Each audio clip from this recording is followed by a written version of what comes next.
The duplication of the spirit of God. పరిశుద్ధాత్మ లేడు, పరిశుద్ధాత్మ పేరిట చాలా డూప్లికేషన్లు జరుగుతున్నాయి. పరిశుద్ధాత్మ అరుస్తాడా? గందరగోళం చేస్తాడా?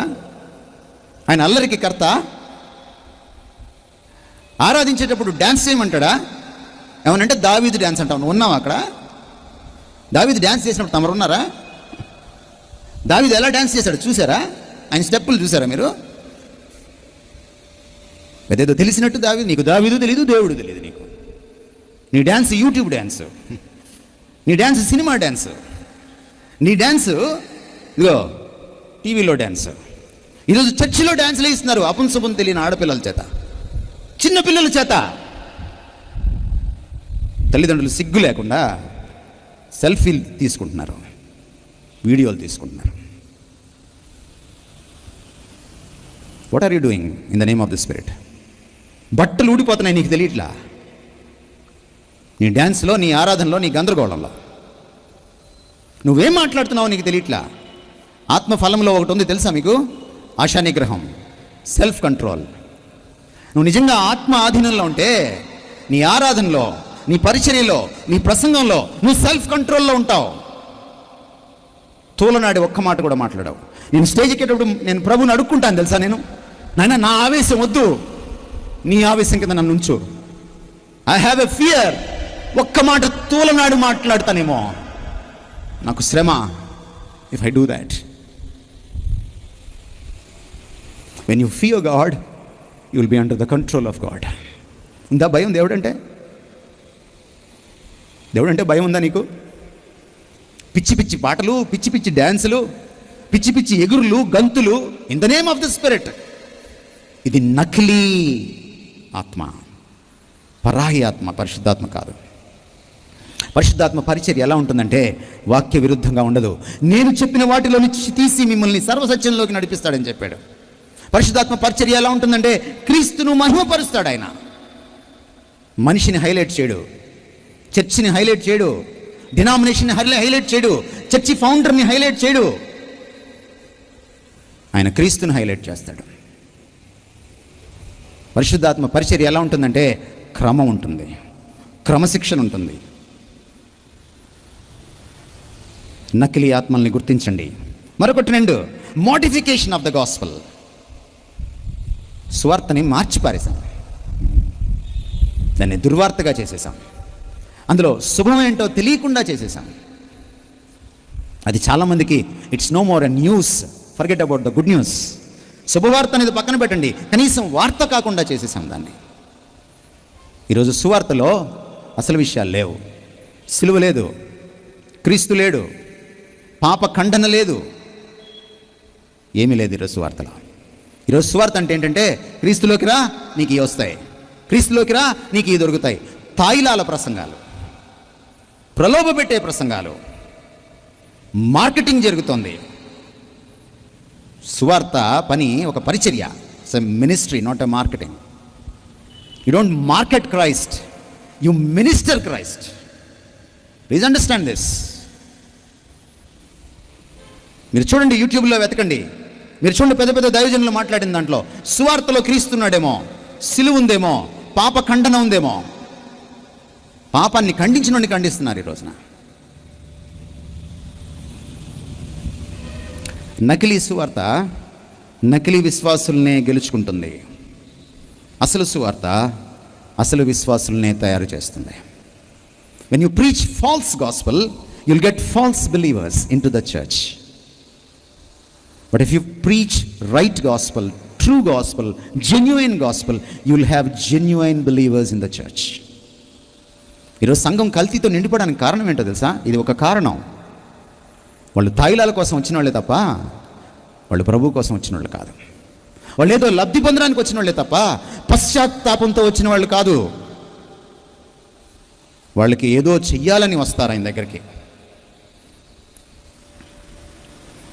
నీదేం అక్కర్లేదు ఆయనకి, నీ దశమ భాగాలు అక్కర్లేదు ఆయనకి, నువ్వు ఇచ్చేది ఏం అక్కర్లేదు ఆయనకి, నువ్వు కావాలి ఆయనకి. నీ కోసం సెలువులో చనిపోయాడు ఆయన. ఆయన సెలువులో చచ్చిపోయినప్పుడు నీ ఆస్తి కోసమో, నీ దశమ భాగం కోసమో, నీ టాలెంట్స్ కోసమో, లేకపోతే నువ్వేదో చెప్తావనో ఆయన చచ్చిపోలేదు. నువ్వు నరకంలోకి వెళ్ళకూడదని, నువ్వు ఆయనతో ఎల్లకాలం జీవించాలని. ఎందుకంటే నిన్ను ఆయన తన పోలికలో చేసుకున్నాడు, అందుకే నిన్ను ప్రేమిస్తాడు తల్లిలాగా, తండ్రిలాగా, అంతకంటే మించి. He loves you like anything more than you realise. That's why he died for you.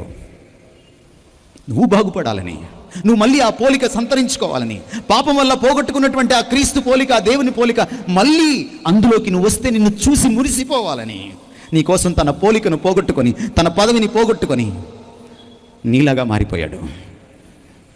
దేవుడు దైవమానవుడు, దేవునితో సమానుగా ఉండేవాడు, తండ్రి రొమ్మున ఆనుకున్నవాడు, దేవుని మూర్తిమంతం నీకోసం పాపంగా మారిపోయాడు, నిన్ను పుణ్యంగా మార్చడానికి, నిన్ను తనలాగా మార్చుకోవడానికి. That's gospel. స్వార్థ అది నువ్వు చెప్పేటువంటి తైలాల ప్రసంగాలు కాదు సువార్త. గుర్తుపెట్టుకోండి, spiritualisation of health and wealth ఇది మరొక పోకడ.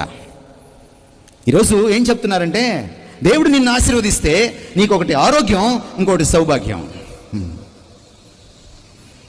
పౌలుకి ఆరోగ్యం లేదు, సౌభాగ్యం లేదు. తెలుసా మీకు?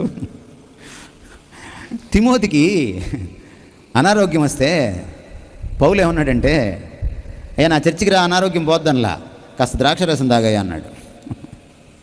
కొంచెం మెడిసిన్ వేసుకొని. ఆ రోజుల్లో ద్రాక్షరసం అంటే ఈ వైన్కి వెళ్ళి, లేకపోతే కుళ్ళబెట్టిన వైన్ కాదు, ప్యూర్ ద్రాక్షరసం తాగితే అది మనం చిన్నపిల్లలకి వాళ్ళు కడుపు నొప్పి వచ్చి బాధపడుతుంటే వుడ్వర్డ్స్ పట్టమని అంటారు చూసారా, అలాగ తాగితే కడుపు నొప్పి పోతుందన్నమాట, వైద్యం అన్నమాట అది. కాస్త మందు వేసుకోయా అన్నాడు. ఈరోజు మందులు వేసుకోవద్దని చెప్పేవాళ్ళు ఉన్నారు. స్పిరిచువాలిటీలో అంట ఒక లెవెల్కి వెళ్ళిన తర్వాత అంట ఇంకా మందులు అవసరం ఉండదంట. ఎవరు చెప్పారు నీకు? నేను అడుగుతా నిన్ను, పాపం వల్ల జబ్బులు వచ్చాయి కదా, నీ భాష్యం ప్రకారం పాపం వల్లే కదా మరణం కూడా వచ్చింది. నీ స్పిరిచువాలిటీలో ఒక లెవెల్ వెళ్ళిన తర్వాత మరణం కూడా ఉండకూడదుగా నీకు? కువైట్లో ఒక స్పీకర్ ఉన్నాడు, ఆయన చెప్తాడు, నీకు జ్వరం వచ్చిందా, నువ్వు దేవుని బిడ్డ కాదు. నీకు తలనొప్పి వచ్చిందా, నువ్వు దేవుని బిడ్డ కాదు. కాకినాడలో ఆయన ఒకరోజు ఖండిస్తూ ఉన్నాను, నాకు తెలీదు, ఆయన పిలిచారని. ఆయన స్టేజ్ ఎక్కుతూ ఉన్నాడు, కువైట్ నుంచి వచ్చేసాడు ఆయన. తప్పుడు బాధలో ఇది ఒక పోకడ. గుర్తుపెట్టుకోండి, ఆస్తి గురించి ఆశీర్వాదం అని, ఆరోగ్యం గురించి ఆశీర్వాదం ఎవరైనా చెప్పారంటే అది తప్పుడు బోధ. మీరు గుర్తుపట్టాలని చెప్తున్నాను ఇవన్నీ. ఎంపవర్మెంట్ ఆఫ్ ఫెయిత్ మరొక ట్రెండ్. ఇంకొకటి చెప్పి నేను ముగిస్తాను. ఈరోజు ఏమైందంటే, శక్తి దేవుడి దగ్గర ఉండదట. శక్తి ఎక్కడ ఉంటుందంటే మొదట దైవజనుడి దగ్గర ఉంటుంది. ఆయన చెయ్యేస్తే ఏదో అయిపోతుంది, ఆయన తాకాలి. ఏంటి ఆయనకి? ఆయన ఆ రోజు స్నానం చేసాడో లేదో కూడా తెలియదు, ఆయన తాకాలట. ఇంకోటి ఏంటంటే ప్రార్థనా శక్తి అట. ప్రార్థనలో శక్తి ఉంటుందా? ఈ పుస్తకంలో ఎక్కడైనా ఉందా? యేసుక్రీస్తు వారు గెత్సెమనీలో ప్రార్థన చేశారు సిలువకి ఎక్కక ముందు. ప్రార్థన నుంచి శక్తి వచ్చిందా, పరలోకం నుంచి శక్తి వచ్చిందా? మీరు ఒకసారి చెప్పండి సార్ నాకు. యేసుక్రీస్తు వారి వస్త్రపు చెంగు ముట్టుకుంది ఒక ఆవిడ. వస్త్రంలోంచి వెళ్ళిందా ప్రభావం, ఆయనలోంచి వెడలిందా? ఎక్కడి నుంచి? ఎందుకమ్మా ఇక్కడ దాకా వచ్చావు? నాకు ఒక మాట చెప్పుంటే పేతురుతోటి వస్త్రపు చెంగు ఒకటి కట్ చేసి నీకు పంపించేసేవాడిని కదా అని అనలేదేంటో యేసు ప్రభు. నీకు వచ్చేసింది స్పెషల్ ఐడియా. ఈరోజు శక్తి ప్రార్థనలో ఉంది, దైవజనుల్లో ఉంది, నూనె బుట్లో ఉంది, కర్చీఫ్లో ఉంది, కానీ దేవుడు ఎగిరిపోయాడు.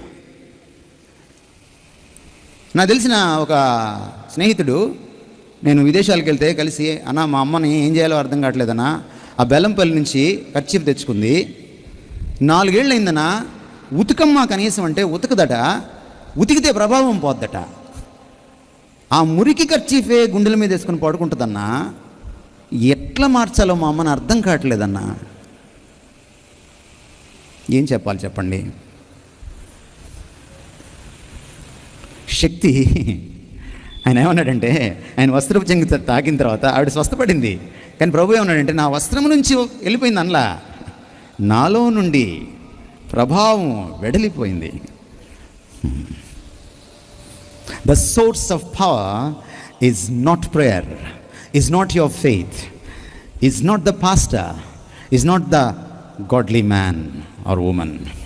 The source of power is God, God himself and nobody else. సాక్షాత్తు కుమారుడే ప్రార్థన చేస్తుంటే పరలోకము నుండి దూత దిగి వచ్చి ఆయనను బలపరిచాడు. నువ్వు దేవుడితో గడపకుండా, దేవుడితో సంబంధం పెట్టుకోకుండా, దేవుడితో రోజు సహవసించకుండా నీకు ఎక్కడి నుంచి వస్తుంది ప్రభావం? ఎక్కడి నుంచి వస్తుంది సార్? నీకైనా పాస్టర్కైనా ఎక్కడి నుంచి వస్తుంది? నువ్వు ఏకాంతంలో ప్రార్థన చేసి ఎంతకాలం అయింది? నువ్వు 1 గంట సేపు దేవుడితో మాత్రమే గడిపి ఎంతకాలం అయింది? ఎక్కడి నుంచి వస్తుంది నీకు power? God is the power house. Prayer is only a channel. Pastor is only a channel. మీకు గుర్తుందా యాకోబు కదా? ఎక్కడి నుంచి కొట్టేశాడు ఆశీర్వాదం? ఎక్కడి నుంచి కొట్టేశాడు ఆస్తి? నాన్నగారి దగ్గర నుంచి. నాన్నగారి కళ్ళు గప్పి, అమ్మ సహకారంతో ఆస్తి తీసుకొని అయితే పారిపోయాడు కదా. ఆస్తి అయితే దొరికేసింది. పారిపోయిన తర్వాత ఆశీర్వాదం దొరికిందా? మరి తండ్రి నుంచి ఆశీర్వాదం రావాలి కదా. ఆశీర్వాదంగా దొరుకుంటే దేవునితో పెనుగులాడ్డు. నన్ను ఆశీర్వదిస్తే కానీ విడిచిపెట్టనని అన్నాడు. ఆ సమయానికి ఎన్ని రోజులు గడిచాయో నాకు తెలియదు. But Jacob realised that the source of blessing is not his father but the heavenly father. ఆశీర్వాదానికి మూలం తండ్రి కాదు, పరలోకపు తండ్రి. అందుకే దేవునితో పెనుగులాడాడు. Unless you have an encounter with God, unless you have a fellowship with God, unless you have a connection with God, you cannot have power or blessing.